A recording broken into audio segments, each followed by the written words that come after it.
With weather cooperating, we made our way to Camp Blaz, where we had the rare opportunity to visit one of their 4 plant nurseries.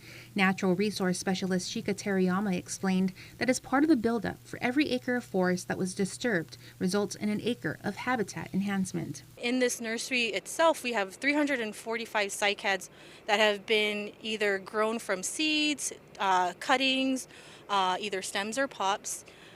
These cycads in here are about a year and a half old. The final goal of these cycads and their home is going to be in our forest enhancement area, where again everything has been fenced in. All the deer and pig have been removed. So the overarching goal of the forest enhancement is to restore and enhance that forest into a native forest that can take care and house these native plants, endangered plants, and some of the rare things that we have out there. The cycads, along with all the other plants, are taken care of on a daily basis by experts, ensuring there are no pests, there are no nutrient deficiencies or diseases. Each cycad has a specific barcode and a tag ID number so that we can do several things. First thing is we can be able to identify where that cycad came from. If it's a seedling, we'll be able to see where specifically, GPS-wise, where did that seed come from and who its parents was or who its mom was, right?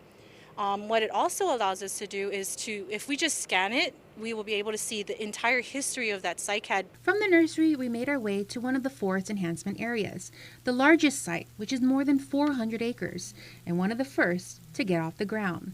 Adrienne Lorzell is a program manager for the project. This is our long-term commitment, and we're just in the very beginning stages of getting this forest back to a healthier state. Visible at the site, you could already see some plants thriving after being planted. Sort of leggy, taller trees are Tabernae montana rotensis. It's a threatened tree that is found in a lot of places in northern Guam. And these particular trees, on areas that were part of the buildup, we collected seeds from the parent trees and then grew those out in the nursery. And we're now at the stage where, with no pigs and deer in here to harm these plants, we're able to put them back out into the forest. The second one is Ufa halamtano. That is another tree that's normally found sort of on edges and in some of our river valleys, also up north. That we are putting into the forest to increase our biodiversity and increase the numbers of this tree because it's not found very commonly in the wild. When the team is out planting, even though they are conservation areas, and the goal is to keep the forest intact, Lorzell says there is an archaeologist on site to ensure proper respect and that no cultural areas are disturbed. There was surveys done prior to the work, so we know where there might be sites that we're avoiding entirely.